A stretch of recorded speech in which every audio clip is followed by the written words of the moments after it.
evil state of the human condition that's terrifying. Charles Manson left prison with dreams of becoming famous. He wanted to be known as a rock star. The Beach Boys are going to record one of his songs. A record producer is interested. Manson's on his way to being Jim Morrison. His charisma is magnetic, attracting followers who worship him. Young girls supposedly under the spell of a bearded Svengali. The women look like the girl down the street, the girl next door. They actually believe that Charles Manson is Jesus Christ. But when he doesn't get what he wants, the real Manson is revealed. Never tell a sociopathic narcissist, you're not that good. There will be hell to pay. The man obsessed with becoming famous will fulfill his desires by becoming infamous, and his legacy will be written with blood. There was complete terror in the Hollywood community. It was a total bloodbath. It's all a matter of time now. These were peaceful women turned into horrible, horrible killers. I can do anything I want to you people at any time I want to.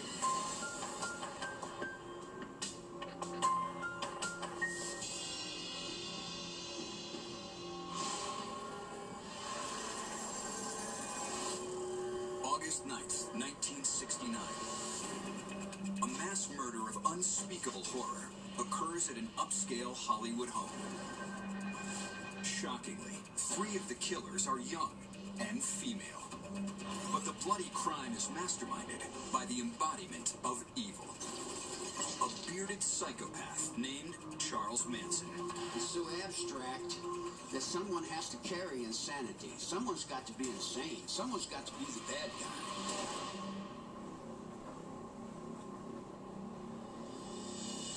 If I wanted to kill somebody, I'd take this book and beat you to death with it, and I wouldn't feel a thing. They are the terrifying thoughts of a maniacal madman. You look at those eyes, and it's almost like you're looking at death. And that's a very scary thing. A master manipulator who abused everyone around him. I'm not asking you. I'm telling you. You do exactly what I say. Charles Manson enters prison a frail young boy. But behind prison walls, he grows into a dangerous man with apocalyptic visions of an impending race war. Maybe I should have killed 400 or 500 people, then I would have felt better. Then when I felt like I really offered society something. A man with wild dreams of a Hollywood recording career, Charles Manson's hunger for the spotlight runs so deep, he's willing to play any role he can get. I'm the man here. And that's a fact. Born on November 12, 1934, Charles Manson's quest for adulation and power grows out of a childhood in which he has neither. I've been an outlaw ever since I was born. Manson had a really, really bad childhood. His father left, his mother became an alcoholic and a prostitute. She tried to hustle a few dollars on the corner, but there wasn't no money. He had proverbial, torturous, horrible stepfathers. Mother's boyfriend really didn't like him, sent him to school in a dress, called him a sissy, a baby. He was shamed that way growing up. And then to escape it, he went out on the streets. Out on the street, Manson resorts to robbery and burglary to survive. It isn't long before he's in trouble with the law. At 12 years old, after a life of petty crime up to that point, he's sent off to this Catholic reform school where he just simply learns to be a better criminal. Then he goes to these horrible southern detention camps for kids. He was a good-looking guy and he's small. So in a youth prison, you're just dead meat. He's raped by older kids. He's raped by the guards. He's raped by the prison administrator. He had an absolutely horrific upbringing. When you have a child that goes through that type of dysfunctional upbringing, that becomes their norm. Life is all about being violent. Life is about survival of the fittest. Life is about if you don't take care of yourself, no one else will. And survive any way you can. Each one of you is somebody. I'm nobody. I've been now all my life. My mother went to prison and left me. And everybody's lied to me. At age 17, Manson rapes a young boy while holding a razor to his throat. Authorities label Manson dangerous and transfer him to the Federal Reformatory in Petersburg, Virginia. Charles Manson had to survive in prison. And prison is animalistic. If I show any weakness, if I fall down in any perspective, I get ate up. Because I run with a pack of wolves, and I've got to be a wolf. He would have eye contact with people. And this is what you hear again and again. Charles Manson had these eyes that would sort of mesmerize you. That was his trait. He was a little dog growling and snarling and looking into your soul like he's going to rip your heart out. And he had to develop his famous burning eye look to survive in a prison. I have to propose a certain image and keep a certain kind of guy stuck up there to keep those bullies off of me. Manson has learned how to survive in prison, but he's developing a sociopathic need for power. Little Charlie wants to be followed and obeyed. While in prison, he went out of his way to learn how to manipulate people. Not that he didn't do it well already. And he took the Dale Carnegie course, How to Win Friends and Influence People. Sincerity and honesty, he said, will do it. It'll trick them every time. I said, well, sincere and honesty, I never tried that. He was really drawn into books about how to manipulate people, psychology, how to grow popularity, how to make people like you and then follow you. All I did was watch and learn everything I could from everybody I ever met. He learned everything there from hypnotism to encounter games, and he was also taught about Scientology in prison, and so that enhanced his wisdom of how to exploit people's weaknesses. Inside prison, Manson is obsessed with not only obtaining power, but being admired and followed. And when he discovers a new music group from England on television, he sees a way to get all three at once. When Charlie Manson was incarcerated, he was introduced to the music of the Beatles.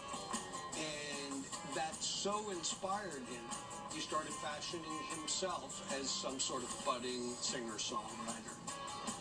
Charlie used to sit and play his guitar and sing, make up songs and sing. Manson becomes a competent guitar player and songwriter, but his narcissism and vanity quickly take over.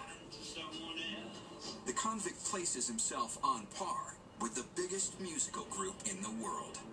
Manson was a budding musician and felt that he had talent and felt that he could be a superstar.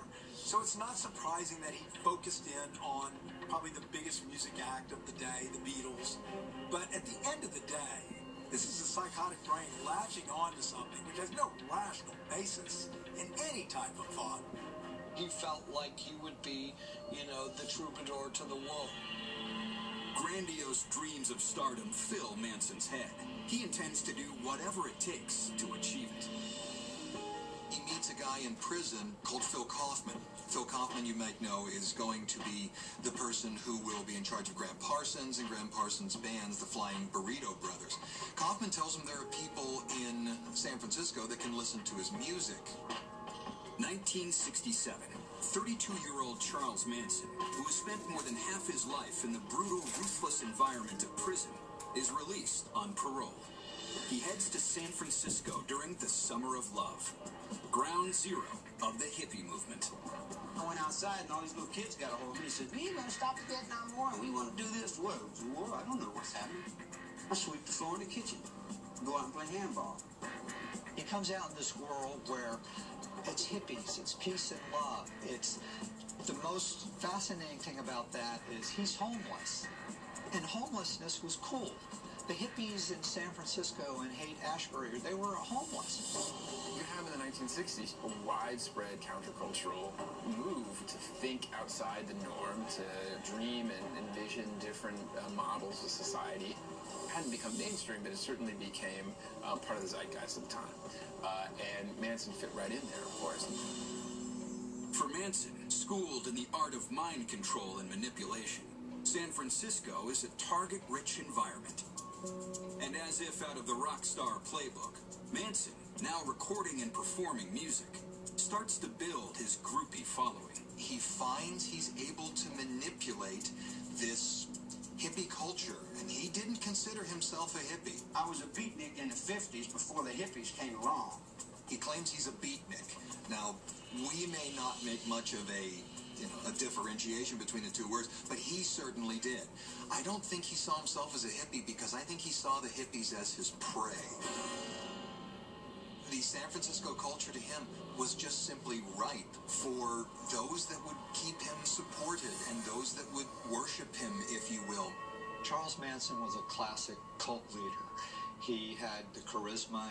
He could adapt to what people wanted to hear. He could assess someone's personality. Basically a BS artist, you would say it, as they all are, but a very, very good one. These charismatic, pathological narcissists target those people who are fed up with life, they're disillusioned, they're unhappy, they have no support system, and they're searching for something, greater meaning, someone who cares, someone who has some answers. The whole 10, 20-step process he used to seduce all these young women and how it worked. Find out what they were into, find out what their problem was, find out what they were escaping, why they were in San Francisco, if they were runaways, if they were unhappy college students, what was it they were searching for, and then he would become that, and he would transform into what they were searching for. Vulnerable and easy to influence, the women who are seduced by Manson, both as a lover and a father figure, have mostly come to San Francisco to get away from troubled home lives. Like 20-year-old Patricia Krenwinkel. To Manson, she is the perfect doe-eyed prey. Charlie took Patricia Krenwinkel to an apartment. Patricia had a physical problem where she was covered with hair.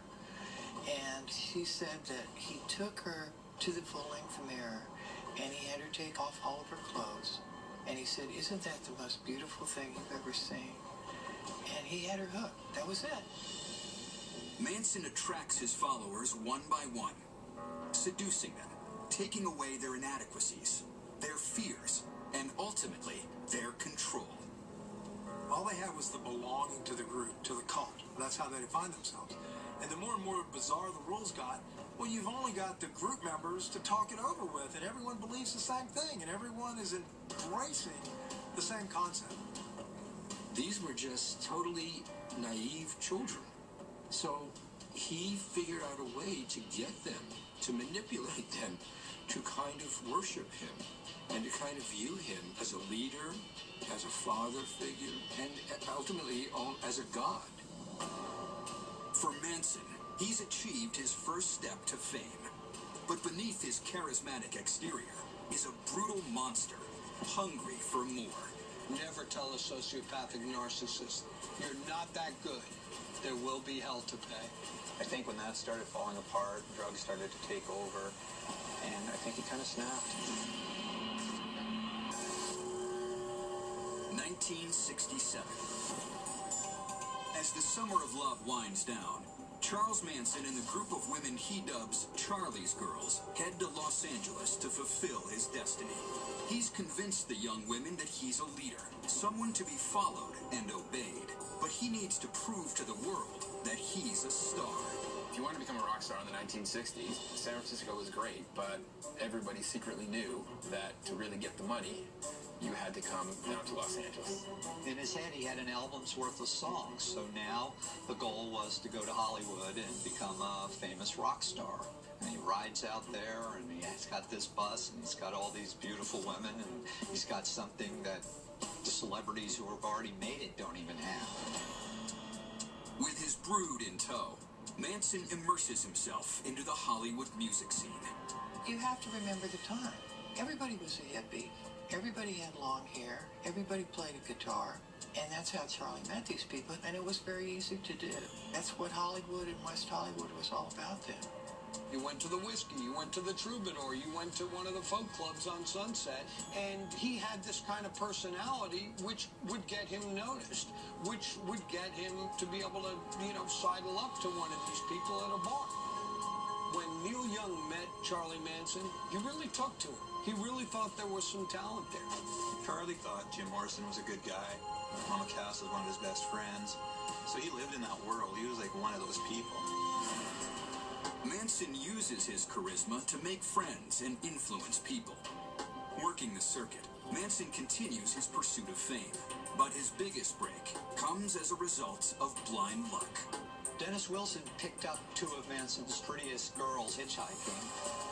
Dennis Wilson is the drummer for the Beach Boys, and the Beach Boys are the American Beatles. They are about as big a rock band as you can get. And he takes them back to his house, and he has sex with them. Well, the next day, he says, you guys can stay here, I have to do some recording. When Dennis Wilson arrives back from his recording session, the whole family has moved into his house. And Manson meets Wilson in the driveway, drops to his knees, and kisses his feet. And for a while, it's this wonderful symbiotic relationship. You know, Wilson wants sex and drugs, which Manson can provide, and Manson wants an in into the music industry, which Wilson can provide. To Manson, who studied cults in prison, the 8 women who now make up his so-called family are merely pawns to be mercilessly used in his pursuit of fame. So he lets this scraggly hippie and all his loose girls that would have sex on a drop of a dime, and he lets them move into his house. In Wilson, Manson sees a ticket to stardom. He knows he's only a heartbeat from the fame he's always craved. Dennis Wilson of the Beach Boys was so enamored of Charlie Manson that he actually recorded a couple of his songs. In turn, Dennis Wilson introduced Charlie Manson to a very powerful producer by the name of Terry Melcher. Terry Melcher, son of Doris Day, worked for Columbia Records as a producer, was known as a kind of star maker, somebody who was on the scene, who had a lot of power. Wilson's attention inflates Manson's already high opinion of himself. He believes he's on his way to major stardom. He's close to fame. He can see it, he can smell it, he can taste it. The Beach Boys are going to record one of his songs. Now he's got a record producer who's willing to do a demo tape. Manson's on his way to being Jim Morrison. But before Manson gets to audition for Melcher, he and his family wear out their welcome at Dennis Wilson's house. Manson and his followers become the kind of worst house guests in the history of American culture, and basically move into Dennis Wilson's home and refuse to leave. They eat all of his food, make him pay for gonorrhea exams and treatment. Manson's taking over and starting to make demands. He's nagging Wilson to record his songs. Fed up with Manson, Wilson goes on tour and directs his manager to kick the family out of the house. So now Manson is enraged. He wants to kill Dennis Wilson. With his eyes still on Hollywood, but his meal ticket gone, Manson relocates the family to the decaying Spawn movie ranch in Los Angeles County. It's a perfect emblem of kind of crumbling Hollywood stardom. And this becomes the place where Manson and the family set up, agreeing to do odd jobs around just so they can live in this place. Institutionalized individuals don't do well out in the world, and they know that. They really can't deal with the world. So instead, they try to limit the world that they can deal with. At the ranch, Manson, for the first time, allows men to join the family, including a drug dealer from Texas named Charles Tex Watson. Charlie would have you go to bed with one of his teenage girls. Get you loaded and have you go to bed with him, then you're obligated to him. And you gotta do as he says, or else you're dead. Charles Manson got the girls first, and girls attracted guys who just wanted to get stoned and have sex. May 1969. Manson gets a royal surprise. Record producer Terry Melcher shows up at the ranch to listen to his music. Terry Melcher, he comes in, he listens to Charles Manson's music, and later on said, no, your music isn't what I want to hear. His ego crushed, Manson doesn't just refuse to take no for an answer. He begins plotting his revenge against Melcher. What's interesting is Charlie Manson's primary motive was fame. Fame by way of being accepted as a great artist, as a great singer, and a great songwriter. However, a guy like him, who was given multiple opportunities to prove himself in that arena, he failed. He was rejected. He wanted so badly to be a star, to be a musician, And none of that was happening for him. He was stuck on Spawn Ranch. They basically thought that he was full of bull. I think when that started falling apart, drugs started to take over, and I think he kind of snapped.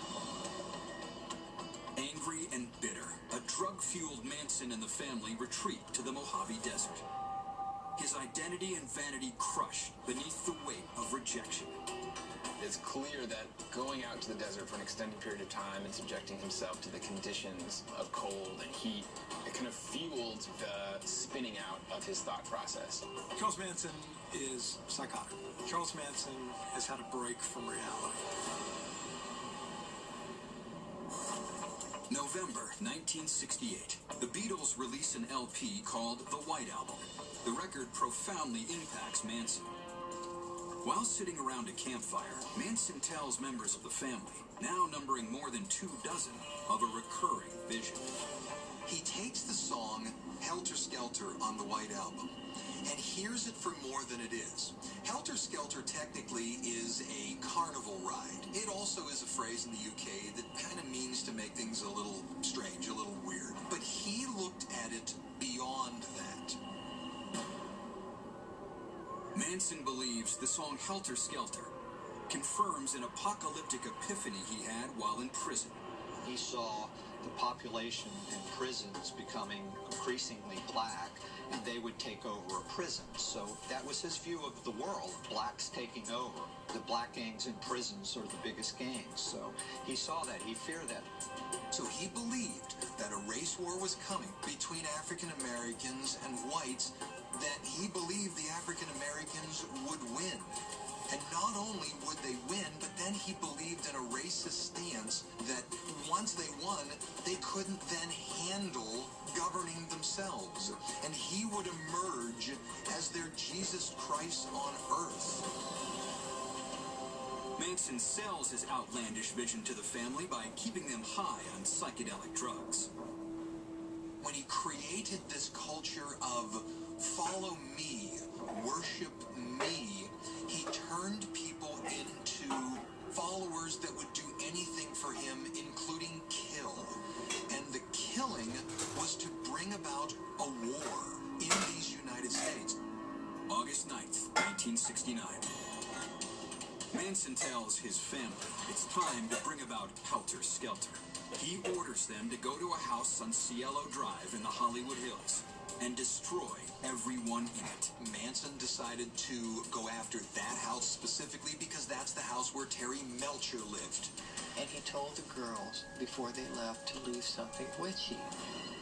Manson's killers arrive at the Cielo Drive residence around midnight and encounter Stephen Parent, an unlucky visitor who's in the wrong place at the wrong time.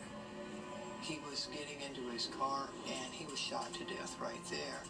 Then Tex and Linda Kasabian, Susan Atkins, and Patricia Krenwinkel went up to the house. Inside the house are movie actress Sharon Tate, hairstylist Jay Sebring, aspiring screenwriter Wojciech Frykowski, and Abigail Folger, heiress to the Folger coffee fortune. Watson breaks into the house through a window. He then lets Atkins and Krenwinkel in through a door. A horrific bloodbath ensues. They just took out whoever was there and just started slaughtering them. Not just killing them, I mean just cutting them up and stabbing them. Frykowski is stabbed a total of 51 times. When he refuses to die, Watson beats him with the butt of a gun. Before they leave, the word pig is scrawled on the front door. Something witchy for Manson. There had been celebrity murders and scandals in the past, but nothing quite as violent as this. This was so brutal, it had never been seen before in Los Angeles. Sunshine this morning. Oh, really? Yeah. But in a twist of fate, the brutal action will lead Manson to his very first starring role. The trial was one of the biggest circuses in history, and Charles Manson played it to the hilt. He wanted to be a famous musician and instead became infamous for being a murderer.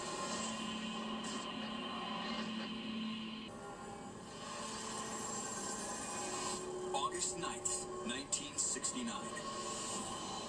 After the violent murders on Cielo Drive, the killers returned to Spawn Ranch.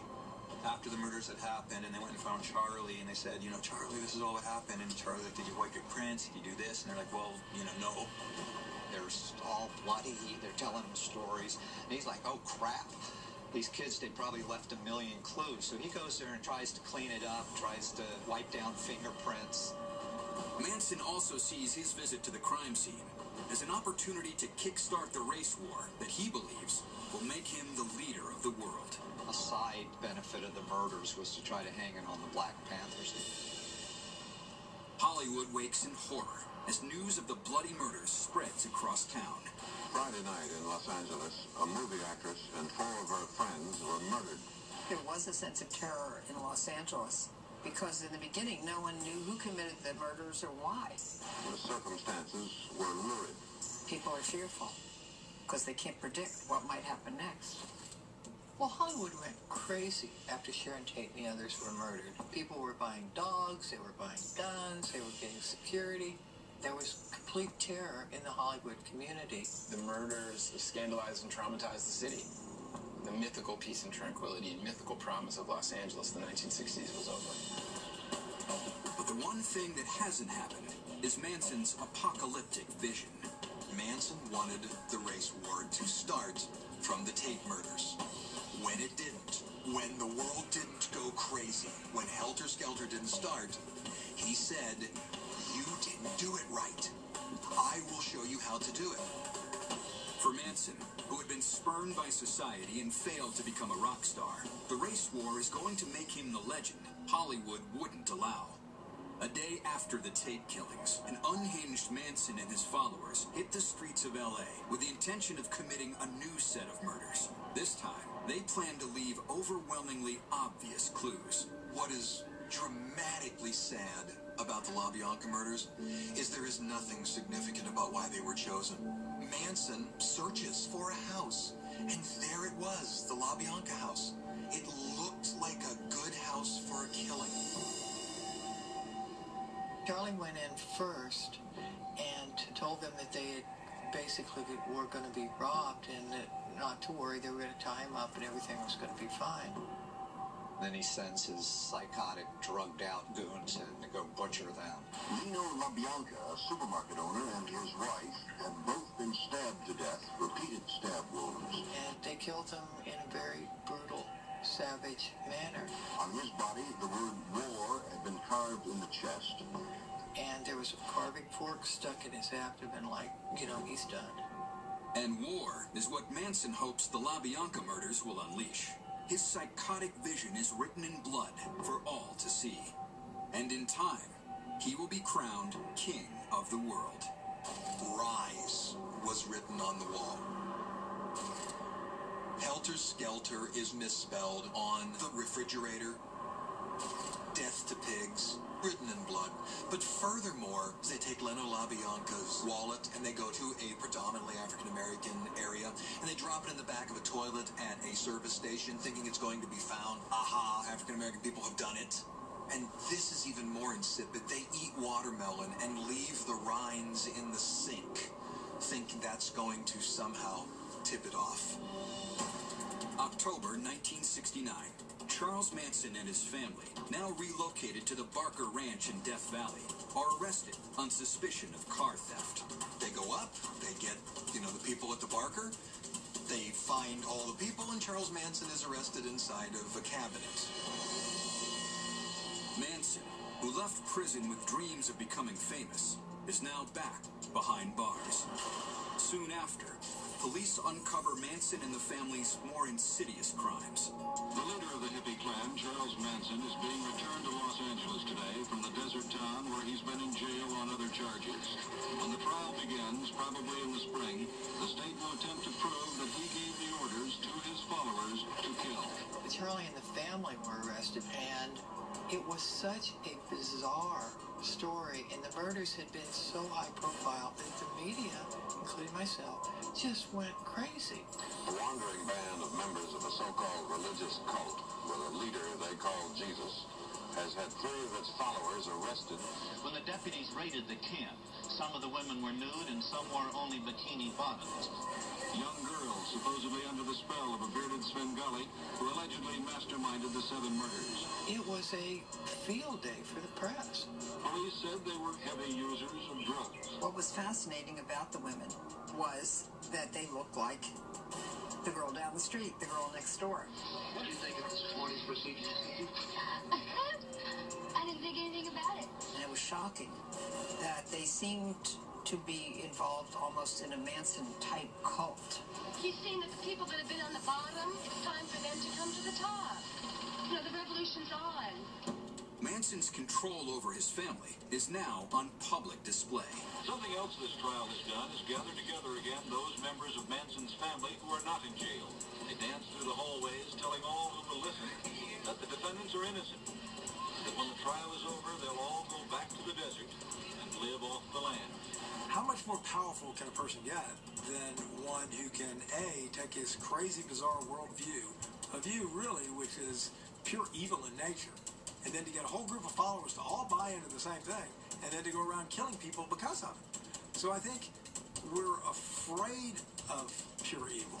We're afraid of someone who's so powerful that they can harness evil and then get others to buy into it. You couldn't write a script that was that imaginable. That the hippies were actually a cult of killers. There were young teenage girls who had become like zombie killers from a horror movie. There is evidence that they actually believe that Charles Manson is Jesus Christ. The more we learned, the crazier it sounded. In his twisted mind, he envisioned that he and his family would be the ultimate beneficiaries of a black-white civil war. And you started learning about race wars and you know, music, and it got more bizarre as it moved on. Even though Manson is appearing in the press as an accused murderer instead of a famous singer, he relishes the spotlight. He's on the world stage now, just as he imagined. You know, I think he enjoyed people were paying attention. He's never really had that. Charles Manson, the leader of the peculiar commune involved in the Sharon Tate murders, told the judge today in Los Angeles that he wants to be his own lawyer. The trial was one of the biggest circuses in history, and Charles Manson played it to the hilt. Well, what are your plans? I have none. Charles Manson is a man who would rather be infamous than anonymous. And his next performance will have the whole world watching.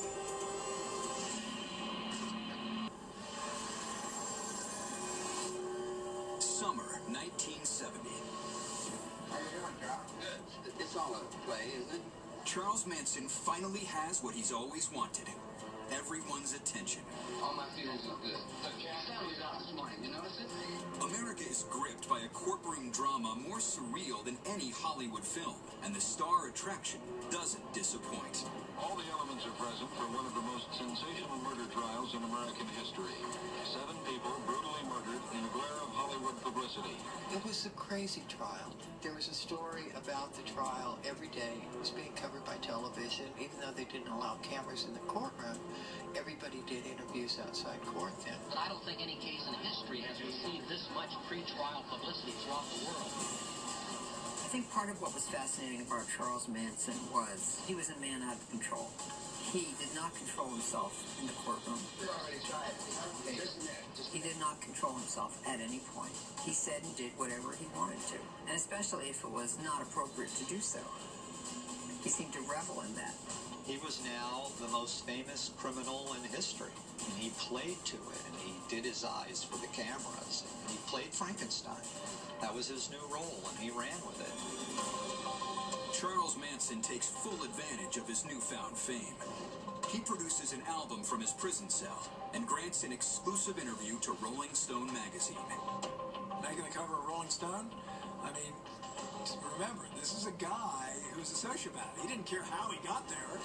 It was just that he made it there.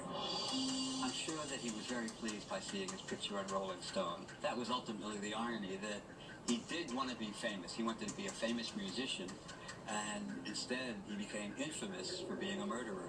Charles Manson is now on everyone's radar. Even the most powerful man in the free world knows his name. The trial was such a circus, it was so big that the President of the United States, Richard Nixon, commented on it.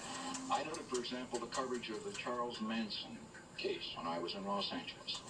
Here is a man who was guilty, directly or indirectly.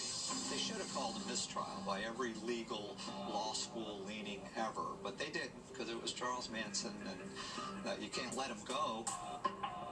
Manson's antics inside the courtroom become a daily distraction, and when the judge denies him permission to cross-examine a witness, he takes his performance level to an extreme. He's feeling beyond persecuted by the judge and the system. He basically said, you're going to do this to me, I'm going to do it to you. And there he sat, unshackled, in his seat, feet from the judge's bench, with a pencil in hand. He jumped out of his seat and almost got to the judge. The deputies in the courtroom pushed Charlie down. He was taken into a holding cell, and that was it. Manson was a pure and total sociopath. Didn't care about rules, regulations, right, wrong. Didn't care about society and what they held as standards or norms. He cared about survival. But a shocking revelation soon eclipses Manson's courtroom antics and grabs the attention of the biggest stars in Hollywood. There was a celebrity list that came out in the Manson trial. Steve McQueen was the biggest actor of the time. He had dated Sharon Tate, and he was on the death list.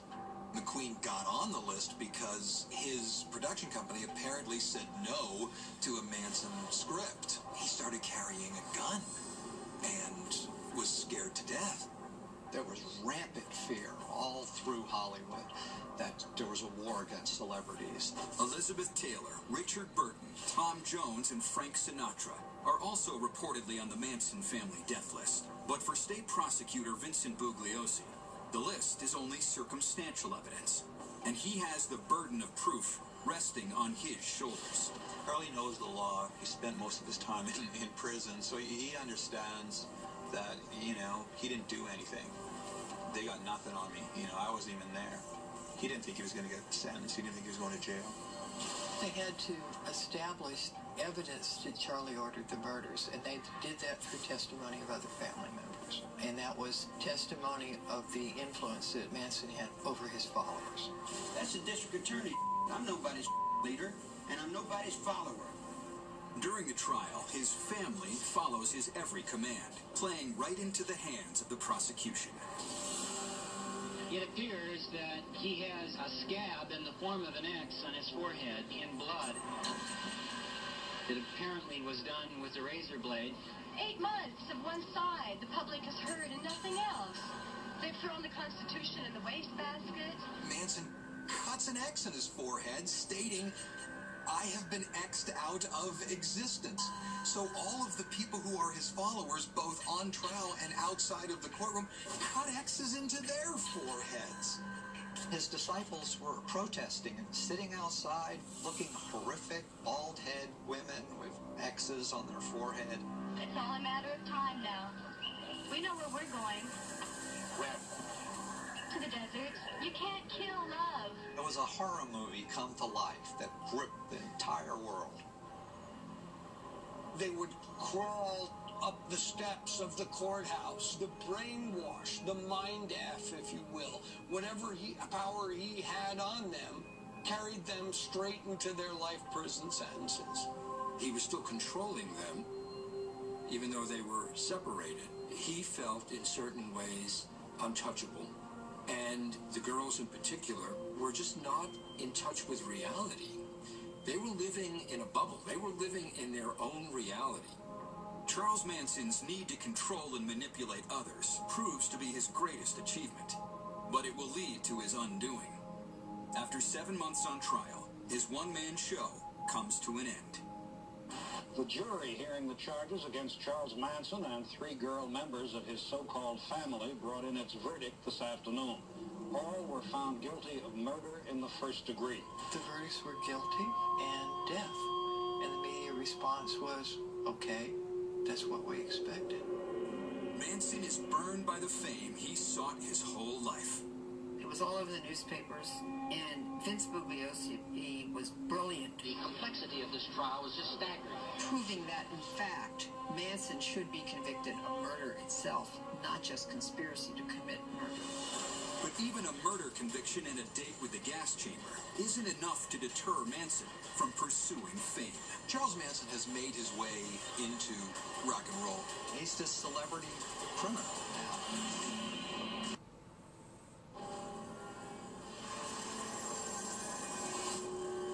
I can do anything I want to you people at any time I want to, because that's what you've done to me. After a 7-month trial that rivals any drama seen on television, Charles Manson is convicted of multiple counts of murder. The heavily publicized case has given Manson exactly what he wants, to become one of the most famous faces in America.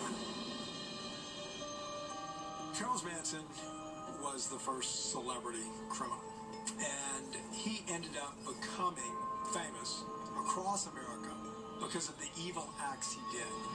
And in many ways, this is a break from old school America, where the only people that got recognition were the ones who did good. All of a sudden, we've got someone who did despicable acts, and he's as famous as any of those good people, quote unquote. February 1972. The state of California abolishes capital punishment, and Manson, after years in and out of prison, is behind bars for life. But prison walls won't contain him or his need for fame. I'm not going to sit in that damn chair, man. I'll stand here and talk with the dude. I don't want to sit in that damn chair, man. What's wrong with that? You got a stool? The sit-down sessions he grants are the convict's thinly veiled attempt to retry his case in the court of public opinion. I didn't kill anyone. I didn't order anyone to be killed. I'm nobody's leader, and I'm nobody's follower. Over the years, Manson's television interviews have become increasingly bitter and bizarre. Do you feel blame? Are you mad? Do you feel like Woods about Venice? Get Venice,